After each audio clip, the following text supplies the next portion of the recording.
제가 왜 오늘 열왕기 하 말씀을 본문으로 전행했을까요? 이제는 아시겠죠? 아직도 모르시겠나요? 예. 이제 이번 주 화요일부터 큐티 본문이 열왕기 하로 시작이 됩니다. 그래서 당분간은 우리가 열왕기 하를 처음부터 끝까지 쭉 이제 매일매일 조금씩 묵상을 하게 될 건데요. 열왕기 하는 열왕기 상에 이어진 성경이잖아요. 근데 원래 열왕기 상하는 히브리 성경에는 한 권이었습니다.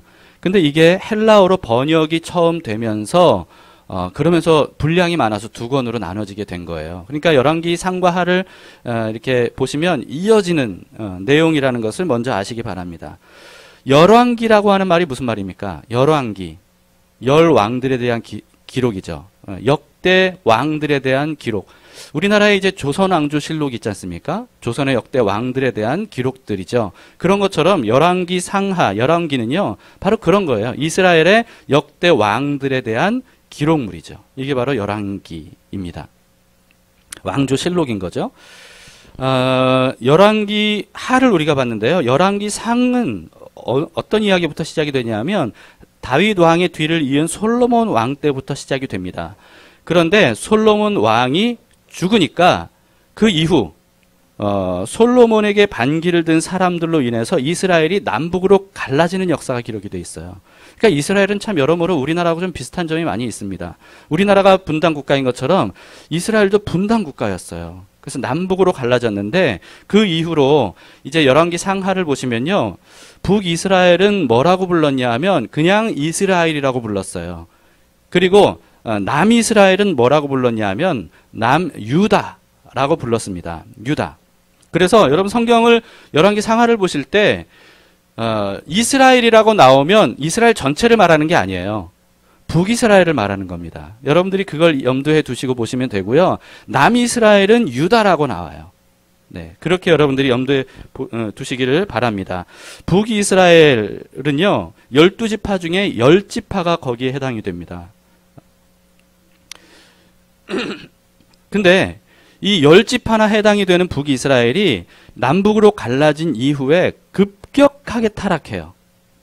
그 대표적인 이유가 뭐냐 하면 성전이 어디 있어요? 예루살렘이죠. 예루살렘은 남유다에 있습니다. 그래서 북이스라엘에는 성전이 없어요. 그럼 성전 하나 더 지으면 되지 않느냐? 여러분 근데 성전은 원래 하나님이 한 분이시기 때문에 성전도 전 세계에 단 하나여야만 됩니다. 그렇기 때문에 아무데나 성전을 짓는다고 그게 성전이 될 수 있는 게 아니죠. 근데 분열 왕국의 첫 번째 왕이었던 여로보암이 이제 남쪽 예루살렘에 있는 성전을 북이스라엘 사람들이 찾아가니까 그걸 막기 위해서 이 북이스라엘에요. 성전, 그러니까 가짜 성전 2개를 만들어요.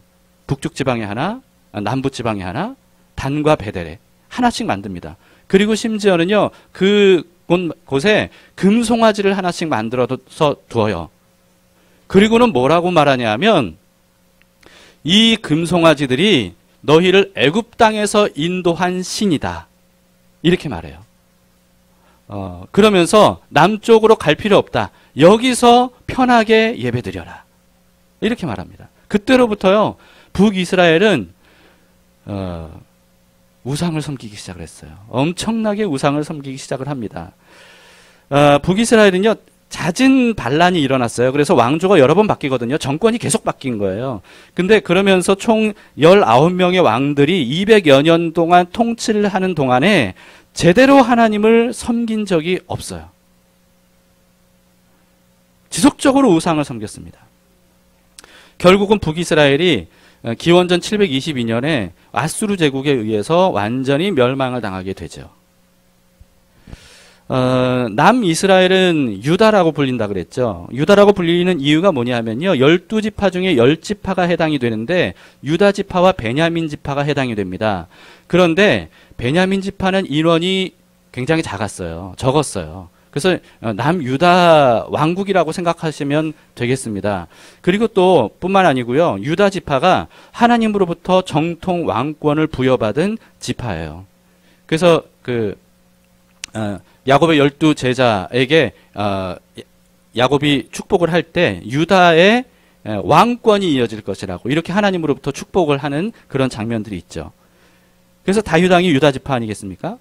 자, 근데요. 남유다는 이렇게 정통 왕권을 가지고 있는 유다 지파를 중심으로 한 나라인데 그런데 반란으로 인해서 7년간이나 악녀 아달랴라고 하는 사람을 통해서 이 권력을 빼앗긴 적이 있었습니다. 근데 그때를 제외하고는 정통 왕조인 유다 지파가 통치를 계속 이어갔어요.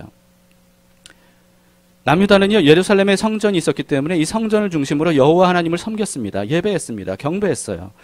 그래서 하나님을 경외하면서 올바로 통치했던 그런 왕들이 남유다에는 몇 명 있었어요. 그러나 세월이 지나가면서 결국은 남유다도요, 온갖 죄들을 범하게 됩니다. 그래서 결국은 북이스라엘보다는 좀 늦은, 좀 오래 견뎠지만 기원전 586년에 이번에는 바벨론이라고 하는 제국에 의해서 완전히 멸망을 당하게 되고 대부분의 남유다 백성들이 바벨론으로 포로로 끌려가게 되죠. 그래서 엄청나게 참 많은 고초를 겪게 됩니다. 뿐만 아니고요. 이 남쪽 유다의 성전은, 유다에 있는 성전은 이 유대인들에게는 생명 같은, 아니요, 오히려 생명보다 더 소중한 거거든요. 그래서 이 성전을 지키기 위해서는 목숨까지 바치지 않았던 그런 소중한 성전인데 이 성전까지도 완전히 파괴되는 충격을 경험하게 됩니다. 여러분, 지금까지 말씀드린 이런 내용들이 이제 북이스라엘 멸망, 남유다 멸망까지의 모든 역사가 열왕기 하에 기록이 돼 있어요. 앞으로 여러분들이 큐티를 통해서 직접 이제 보시게 될 겁니다. 자, 열왕기 하는요, 어떤 이야기부터 시작이 되냐 하면 북이스라엘의 아합이라고 하는 왕이 죽은 이후의 역사부터 시작이 돼요. 그러니까 열왕기 때는 이미 아합은 죽은 거예요. 그런데 열왕기 하를 보면 아합 왕의 영향력이 계속해서 북이스라엘을 지배하는 것을 보게 됩니다. 어떤 영향력이냐? 북이스라엘에서 가장 악한 왕 아합 왕이에요. 가장 악한 왕이었어요. 근데 이 아합 왕이 죽고 난 다음에 아까 말씀드렸듯이 북이스라엘은 왕조가 계속 바뀌거든요. 반란에 의해서. 반란에 의해서 바뀐 왕조인데도 불구하고 이 왕들이 계속 아합처럼 꼭 아합을 본받아서 그런 악들을 저질렀던 거예요. 그래서 특히 역대하 같은 데 보면 북이스라엘의 왕들이 등장할 때마다 아합 집안처럼 행했더라. 이런 내용들이 있어요. 아합처럼 행했더라. 아합과 같았더라. 이런 것들이 계속 이어지는 것을 보게 됩니다. 이걸 통해 우리가 알 수 있는 건 뭐냐면요. 죄와 악은 진짜 성경에 기록된 대로 누룩처럼 너무나도 쉽고 빠르게 확산이 된다는 거죠. 그래서 무교절에는 무교절, 누룩이 없는 빵을 먹는 때거든요. 무교절. 그때는 누룩을 제거하라 그랬어요. 그게 뭐냐 하면 악과 죄를 완전히 없애라. 이런 뜻이라고 볼 수 있는 거죠. 근데 심지어 북이스라엘 역사에, 이스라엘 역사에 이런 적도 있었습니다. 이제 열왕기 하 11장에 어떤 기록이 있냐면요. 아합의 딸인 아달랴에 대한 기록이 있습니다. 이 아달랴가요, 남유다로 시집 가요. 남유다로 시집을 가는데, 자기 이제 왕위를 이을 아들을 낳았어요. 그리고 그 아들이 왕위에 앉았어요. 근데 그 아들이 죽었어요. 그러니까 어떻게 했냐면요. 이 아달랴가 다윗 왕조 가문을 싹 다 멸절시켰어요. 다 죽여버렸어요. 그리고 자기가 왕위에 올랐어요. 그래서요, 남왕조도요, 이 아달랴라고 하는 아합의 딸 때문에 아합 집안이 완전히 집어삼킬 그런 위기가 있었던 거죠. 그런데 정말 놀랍게도 하나님의 은혜로 다시 다윗 왕조가 그 왕권을 되찾게 됩니다. 어떻게 되찾게 되는지는 여러분들이 직접 열왕기 하를 통해서 보시면 좋겠습니다. 여러분, 이렇게 정말 남북에 모두가 다 엄청난 악영향을 끼쳤던 왕이 누구라고요? 아합 왕. 이 아합 왕을 여러분들이 기억하시기 바랍니다. 근데 여러분, 아이러니하게도요, 이렇게 가장 악한 왕이었던 아합 왕 시대에 가장 위대한 선지자가 등장했어요. 선지자 하면 가장 먼저 생각나는 선지자 누구예요, 여러분들? 엘리야죠. 네, 엘리야 선지자는 선지자의 대명사로 우리가 여길 정도로 선지자면 엘리야입니다. 그 위대한 엘리야가 바로 이 아하방 때 등장한 엘리야, 선지자예요. 엘리야는 엄청나게 놀라운 그런 기적들을 행했던 선지자입니다. 그리고 하나님께 정말 귀하게 쓰임받았던 사람이죠. 엘리야가 기도했더니 3년 반 동안 비가 멈췄고요. 그리고 다시 기도했더니 3년 반 만에 다시 비가 오기도 하고요. 그리고 또 갈멜산에서 하나님께 기도했더니 하늘에서 불이 떨어져서 재물을 완전히 불태우는 그런 일도 있었고요. 그리고 또 사르밧 성읍에 있는 한 과부의 집에 가서 그 집안에 너무 이제 마지막 남은 곡식밖에 없었는데 그거를 자기가 먹어버리고 그런 다음에 2년 넘는 기간 동안 그 집에 곡물이 떨어지지 않도록 기름이 떨어지지 않도록 계속 놀라운 기적으로 공급받게 하는 그런 기적도 행했습니다. 뿐만 아니고 그 사르밧 과부의 아들이 죽었을 때 심지어 그 죽은 아들을 살려주기까지 했어요. 이렇게 엄청난 일들을 했던 사람입니다. 근데 사실 엘리야가 했던 놀라운 기적들 중에 가장 놀라운 기적이 바로 오늘 본문에 기록이 되어 있어요. 정말 놀라운 기적입니다. 자, 7절부터 보시면 7절에 두 사람이 나오는데요. 엘리야와 엘리사입니다. 엘리야와 엘리사는 형제지간이 아니에요. 가족이 아닙니다. 스승과 제자예요. 스승과 제자. 근데 엘리야가 자기를 계속 끈덕지게 따라오는 엘리사, 결국은 그 엘리사와 함께 동행을 하는데 요단강 앞으로 갑니다. 8절에는요. 엘리야가 자기 겉옷을 손에 둘둘 감아서 요단강물을 쳐요. 그랬더니 요단강물이 이리저리 흩어지더니 요단강물이 쫙 갈라진 거예요. 여호수아가 요단강을 하나님에 의해서 법궤로 가르고 이스라엘 백성들이 가나안 땅으로 들어갔잖아요. 그 이후에 이 엘리야가 또 이 요단강을 가르는 놀라운 일들을 행했던 거죠. 그래서 그 요단강을 건너갑니다. 마른 땅으로 건너가죠. 그리고 9절에서는요. 요단강을 건넌 엘리야가 엘리사에게 소원이 뭔지를 물어봐요. 그랬더니 엘리사가 당차게도 뭐라고 말하냐면 당신보다 영성이 2배나 더 되기를 원합니다. 성령께서 당신을 통해 하신 일보다 2배가 저에게 있기를 원합니다. 이런 소원을 말합니다. 근데 이거는요, 그냥 단순히 당신보다 내가 더 위대한 2배 이상 위대한 선지자가 되고 싶습니다. 위대한 2배 이상 되는 기적을 행하고 싶습니다. 이런 뜻이 아니고요. 그 당시의 시대로 봤을 때는 이런 거예요. 그러니까 이제 당시에 가문을 이어받을 장자에게는 2배의 유산을 줬거든요. 그러니까 그런 의미입니다. 이게 다시 말해서 무슨 뜻이냐 하면 엘리야 당신이 하나님 앞에서 행한 그 사역을 정통으로 이어받는 가문을 잇듯이 정통으로 이어받는 장자 같은 그런 선지자로 쓰임받기를 원합니다. 라고 하는 헌신의 소원이에요. 그래서 이런 얘기를 한 거죠. 그랬더니 10절에 엘리야는요. 어려운 소원이지만 하나님께서 나를 데려가시는 것을 네가 본다면 그러면 그 소원이 이루어질 것이다. 이렇게 말합니다. 근데 11절에서 이렇게 말하는데 갑자기 놀라운 일이 엘리사 눈앞에서 펼쳐지는 거예요. 11절을 보시죠. 두 사람이 길을 가며 말하더니 불수레와 불말들이 두 사람을 갈라놓고 엘리야가 회오리 바람으로 하늘로 올라가더라. 이렇게 기록을 했어요. 무슨 뜻이냐면요. 엘리야가 죽지 않고 천국으로 바로 올라간 사건이에요. 성경에는 엘리야 말고 또 죽지 않고 하늘로 바로 올라간 사람이 기록되어 있거든요. 근데 엘리야보다 훨씬 이전입니다. 창세기 5장으로 거슬러 올라가요. 5장 24절에 에녹이라고 하는 사람이 등장하는데 그 사람에 대해 이렇게 기록합니다. 에녹이 하나님과 동행하더니 하나님이 그를 데려가심으로 세상에 있지 아니하였더라. 여기에는 이 정확하게 에녹이 안 죽었다는 기록은 아니라고 볼 수 있지만 근데 히브리서에서 이렇게 기록하고 있습니다. 히브리서 11장 5절에 보면 믿음으로 에녹은 죽음을 보지 않고 옮겨졌으니 하나님이 그를 옮기심으로 다시 보이지 아니하였느니라. 그는 옮겨지기 전에 하나님을 기쁘시게 하는 자라 하는 증거를 받았느니라. 그러니까 에녹은요. 죽지 않고 하늘로 올라간 최초의 사람이었어요. 그런데 그 뒤를 이어서 유일하게 에녹처럼 또 죽지 않고 하늘로 올라간 사람이죠.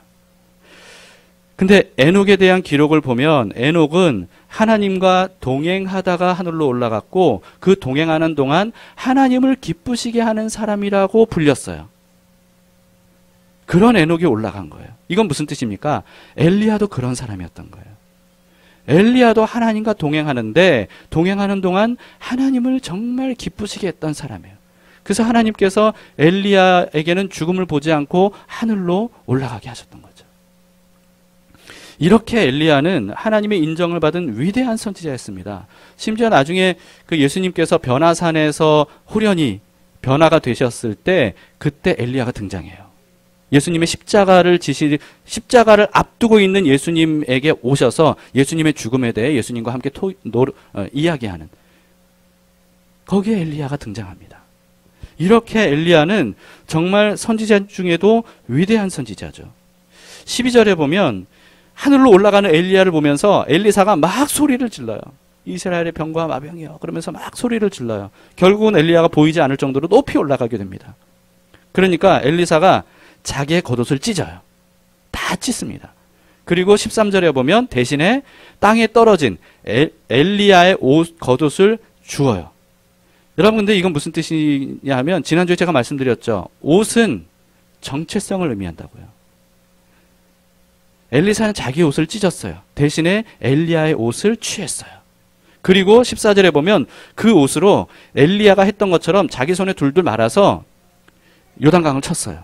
그랬더니 엘리야가 했을 때처럼 요단강물이 갈라진 거예요. 그래서 엘리사가 그 요단강을 건너게 됩니다. 이건 무슨 뜻이겠습니까? 엘리사의 소원대로 엘리야의 사역이 엘리사에게 계승됐다는 거예요. 이것이 요단강물이 엘리야처럼 갈라지는 사건을 통해서 상징적으로 보여지게 된 거죠. 그 이후로요, 엘리사는 정말 이 험악한 세상에서 하나님의 뜻을 따라 엘리야의 뒤를 이어서 놀라운 기적들을 행하면서 일평생 하나님의 뜻을 받들어 섬기는 그런 사역을 감당하게 됩니다. 이게 이제 열왕기 하에 계속 여러분들이 앞으로 보시게 될 겁니다.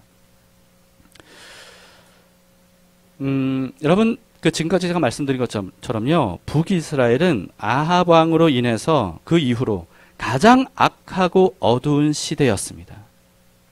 그런데 하나님께서 그런 북이스라엘을 바로 심판하지 않으셨어요. 너희 이런 죄를 저질렀어, 이런 악을 행했어, 바로 심판하지 않으셨어요. 대신에 어떻게 하셨습니까? 끝까지 회개할 기회를 주시기 위해서 정말 가장 위대한 선지자 두 사람을 그 시대에 보내주셨던 거예요. 그 이후에도 하나님은 북이스라엘을 위해서 호세아 선지자를 보내십니다. 아모스 선지자를 보내셨어요. 요나 선지자를 보내셨어요. 이런 선지자들을 하나님께서 북이스라엘에 먼저 보내셨죠. 충분히 하나님의 말씀을 전하게 하셨습니다. 심판을 경고하게 하셨어요. 돌아오라고 하나님이 부르셨어요. 이들을 통해서. 북이스라엘뿐만 아니고요, 남유다도 마찬가지였습니다. 아까 말씀드렸듯이 북이스라엘보다는 좀 나았지만 그러나 점점 악이 깊어졌어요. 그러니까 하나님께서 끝까지 이들에게 기회를 주시기 위해서 선지자들을 계속 보내십니다. 선지자들을. 여러분 그래서 선지자 연대표를 보면요, 선지자 연대표를 보면 분열 왕국 이후에 선지자들이 집중적으로 등장하는 게 나와요. 이게 무슨 뜻입니까? 이렇게 죄와 악이 점점 더 깊어질수록 하나님은 그들에게 더 많은 선지자들을 보내시면서 그들에게 하나님의 심판을 경고하고 복음을 전하게 하신 거죠. 너희가 살 길은 이거다. 이대로 가다가 너희가 멸망할 것이다. 라고 하는 이런 메시지를 선지자들을 통해 하나님이 충분히 전해주셨다는 거예요. 그래서 남유다를 위한 선지자들 중에 어떤 사람들이냐면 이사야, 예레미야, 에스겔, 다니엘을 비롯해서 심지어 말라기 선지자까지, 구약 성경 마지막 성경을 쓴 사람이죠. 말라기 선지자까지 성경을 기록한 선지자만 13명, 그리고 성경을 기록하지 않은 선지자들까지 하면 훨씬 더 많은 선지자들을 보내게 되는 거예요. 계속 지금 이스라엘의 역사 공부하시는 것 같죠? 네, 근데 여러분들이 성경을 보실 때 이런 것들을 아셔야, 그래야 열왕기하를 제대로 보실 수가 있습니다. 그래서 이 모든 선지자들이 열왕기 하에 기록된 역사 중에 활동했던 선지자들이에요. 앞으로 여러분들이 그 내용을 직접 보시기 바랍니다. 이렇게 열왕기 하를 저는 이렇게 미리 훑어보잖아요. 여러분들을 위해서 앞으로 우리가 QTR 본문을 미리 훑어보거든요. 제가 이렇게 훑어보면서 한 가지 깨달은 게 있습니다. 가장 어두운 시대일 때 하나님은 가장 위대한 선지자들을 보내주셨다는 거예요. 가장 어두운 시대일 때 하나님께서 보내신 사람들은 가장 밝게 빛났다는 거예요. 여러분, 그래서 많은 사람들이 오해를 하는데요. 하나님은 악하고 어두운 시대에 아무런 어떤 조치도 취하지 않으시다가 그냥 심판만 하시는 그런 하나님이 아닌 겁니다. 하나님은 세상이 악하고 어두울 때, 죄가 많아질 때, 그럴 때 세상을 밝히고 올바른 방향을 제시해 줄 하나님의 사람들을 끊임없이 보내주셨어요. 하나님은 그들을 통해 구원의 길을 필사적으로 알려주려고 하셨어요. 문제는 그것을 들으려고 하지 않았기 때문이죠. 오늘날도 그렇습니다. 여러분, 그래서 오늘 설교 제목을 뭐라고 했습니까? 제가 밤이 어두울수록 별빛은 밝다. 밤이 어두울수록 별빛은 밝다. 어두운 세상에 보냄받은 하나님의 사람들, 이런 사람들은 어둠 속에서 밝게 빛나는 별이에요. 근데 여러분, 별빛 하면 단순히 그냥 어둠을 밝히는 것으로 우리가 생각하기 쉬운데요. 아마 고대 사람들은 그보다 더 중요한 별빛의 역할을 바로 알았을 겁니다. 그게 뭐냐 하면 별자리를 통해서예요. 밝게 빛나는 별들의 별자리가 있잖아요. 이 별자리를 통해서 동서남북의 정확한 방향과 위치를 알려줍니다. 그리고 시간과 계절까지도 알려줘요. 그래서 별자리를 면밀히 보면 지금이 언제쯤인지, 그리고 어디쯤인지, 어디로 가야 되는지 이걸 알 수 있는 거죠. 다시 말해서 별빛은 순례자들이나 길을 잃은 사람들에게 가장 중요한 정보를 제공해 줬던 매체입니다. 근데 그래서 고대의 별빛은 생명과 직결돼 있었어요. 이 별빛들이 가르쳐주는 방향을 믿고 따라가면 그러면 헤매지 않고 살 수가 있었던 거예요. 바로 별빛은 그런 역할을 합니다. 다시 말해서 어두운 세상을 향해 하나님께서 보내주신 믿음의 사람들, 이 사람들은 밤하늘의 별빛처럼 사람들에게 올바른 길을 인도하는 구원의 빛이고 생명의 빛이었던 거예요. 엘리야와 엘리사가 바로 그런 역할을 했었습니다. 많은 선지자들이 그런 역할을 했고 하나님의 사람들이 그런 역할을 했던 거죠. 또 한 말씀이 떠올랐어요. 다니엘서 12장 3절입니다. 지혜 있는 자는 궁창의 빛과 같이 빛날 것이요 많은 사람을 옳은 대로 돌아오게 한 자는 별과 같이 영원토록 빛나리라. 저는 이 말씀을 단지 이제까지 어떻게 생각했냐면 이렇게 지혜로운 사람, 그리고 많은 사람들을 옳은 길로 돌아오게 한 사람, 이런 사람들은 별빛처럼 어떤 영광을 얻는 거구나. 스타가 되는 거구나. 하늘나라의 스타처럼 영광을 얻는 거구나. 그런 복을 받겠구나. 이렇게 생각했는데요. 근데 이제까지 제가 말씀드린 이런 내용들을 보면서 이 말씀이 좀 새롭게 다가왔어요. 지혜자는 이미 궁창의 빛과 같이 빛나는 사람이에요. 많은 사람들을 옳은 대로 돌아오게, 다시 말해서 하나님께로 돌아오게 한 사람은 이미 하늘의 별빛 같은 사람이에요. 오히려 하나님께 보냄받은 궁창의 빛과 별빛 같은 사람이 지혜 있는 사람이고 많은 사람들을 옳은 대로 돌아오게 하는 사람이라는 거죠. 하나님은 그런 사람들을 끊임없이 어두운 세상에 보내셨습니다. 그리고 하나님께서 보내신 사람들로 인해 우리의 어두운 인생에도 하나님께서 그들을 통해 구원의 길을 제시해 주셨어요. 여러분들은 그 구원의 그 별빛같이 빛나는 사람들의 메시지를 듣고 예수님 앞으로 나온 사람들입니다. 구원을 얻은 사람들이죠.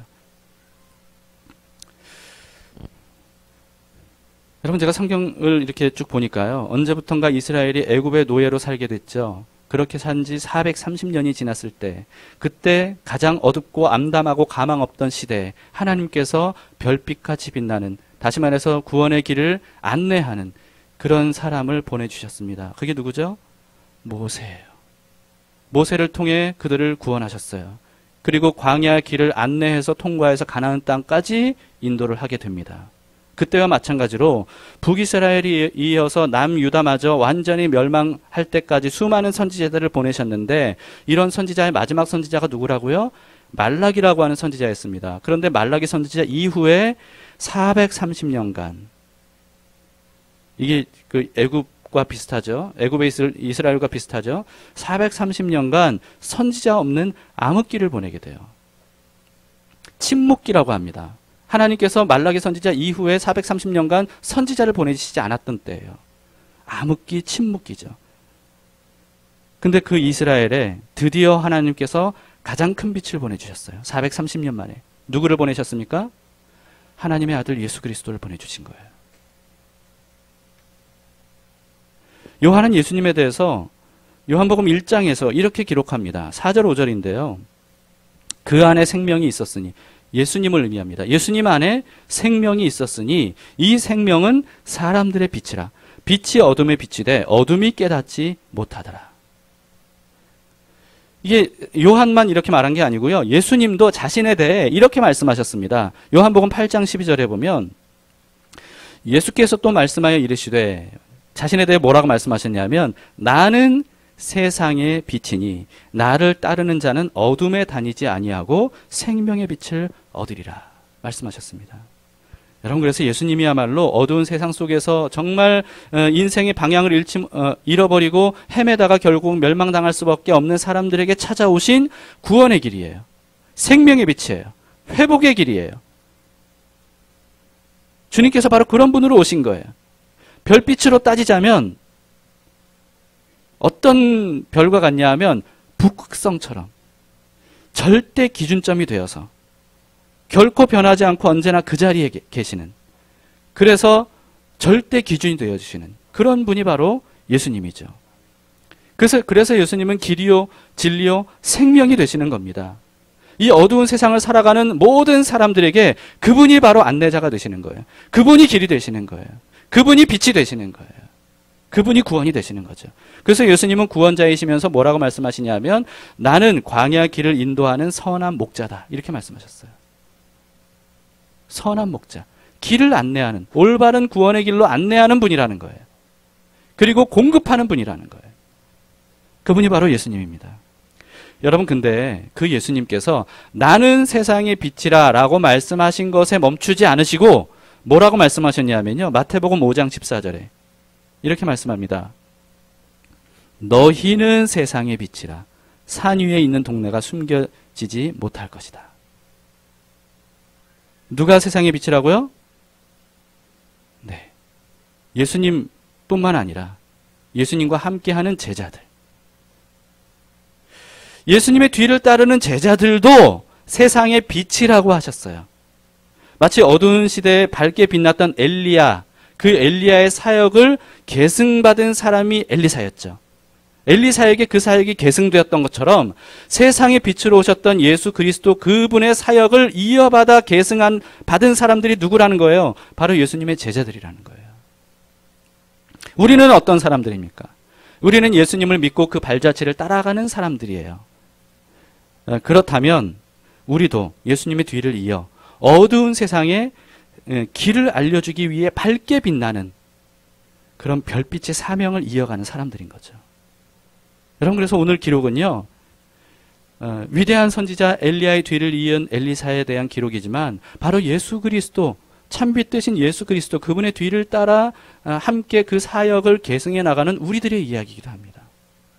우리는 바로 엘리사처럼 그런 사명을 계승받은 사람들이에요.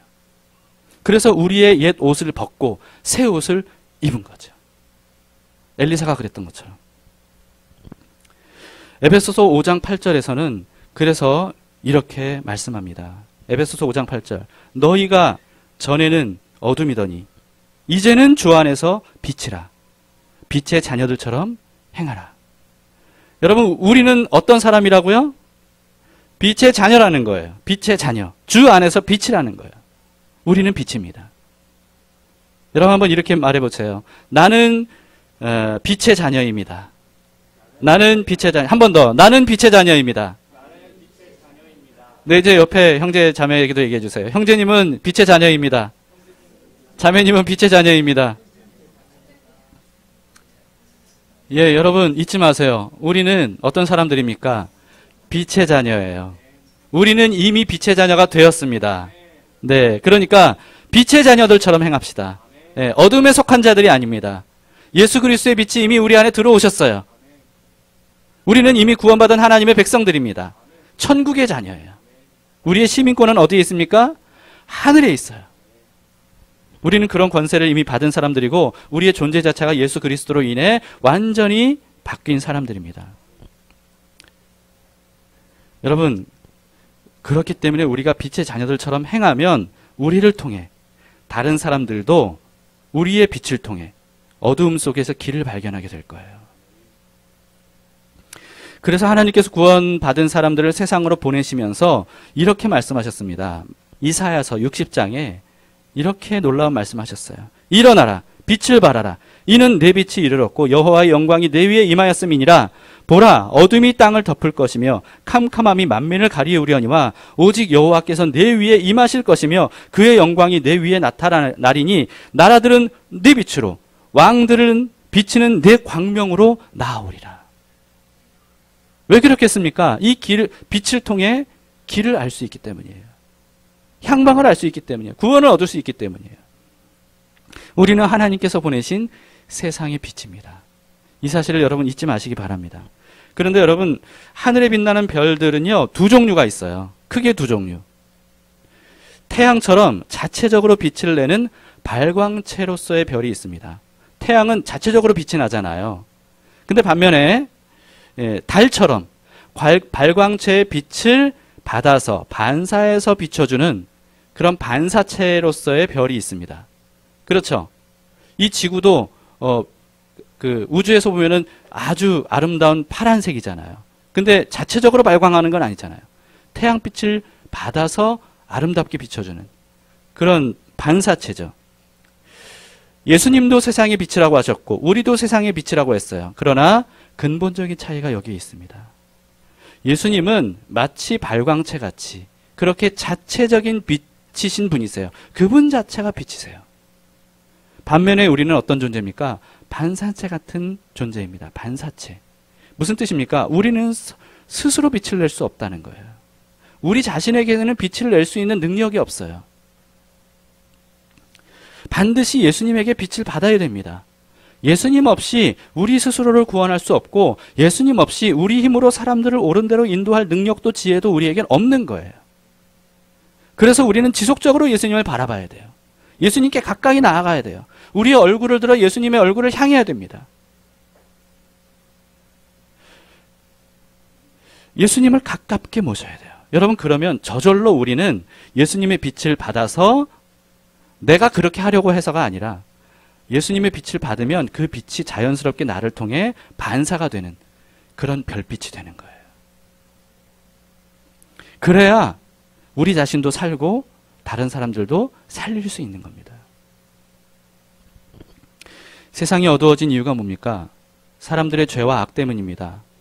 제가 그 2주 전인가 말씀드렸죠. 세상에 고통이 가득한 이유가 뭡니까? 하나님이 무능해서도 무관심해서도 하나님이 벌을 주셔서도 아니고요.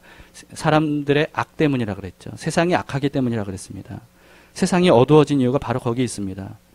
이미 말씀드렸듯이 아합과 그의 아내 이세벨 그리고 그 딸 아달랴로 인해서요. 남북 이스라엘이 얼마나 많은 고통을 당했는지 몰라요. 얼마나 어두움을 맛봤는지 모릅니다. 그리고 그런 가문을 본받는 이스라엘 백성들의 왕들, 북이스라엘의 왕들로 인해서 북이스라엘이 얼마나 암울한 시대를 살다가 결국은 멸망당했는지 몰라요. 이걸 통해 알 수 있는 건 뭡니까? 여러분, 세상이 왜 어두워졌습니까? 세상을 어둡게 하는 존재는 누굽니까? 세상을 어둡게 하는 것은 다름 아닌 사람이에요. 사람의 악 때문에 세상은 점점 어두워집니다. 그런데 오늘 우리 성경을 통해 알 수 있는 건 뭡니까? 이런 어두운 세상에서 별빛처럼 밝게 빛날 수 있는 존재도 사람이에요. 세상을 어둡게 할 수 있는 존재도 사람인데 그 어두운 세상을 밝게 빛나게 할 수 있는 존재도 바로 사람인 거예요. 그래서 하나님의 방법은 뭡니까? 사람 때문에 어두워진 세상을 구원하시기 위해서 어두움으로부터 구별된, 구원받은 하나님의 사람들을 세상으로 보내시는 거예요.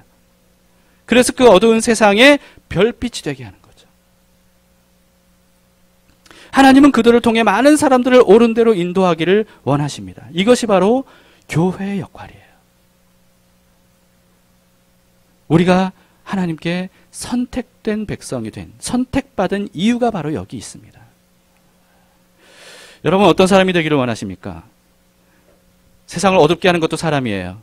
그리고 그 어두운 세상에 밝은 빛이 되는 것도 사람입니다. 여러분은 어떤 사람이 되기를 원하십니까? 밝은 빛이 되기를 원하신다면 이제는 우리가 어두움에 헌신해서는 안 됩니다. 빛에 헌신해야 돼요. 참빛 되신 예수님에게 헌신해야 됩니다. 어두움의 종노릇하던 삶을 청산해야 됩니다. 죄와 악을 단호하게 거부할 수 있어야 됩니다. 그리고 사람들을 옳은 대로 인도하는 일에 헌신해야 돼요.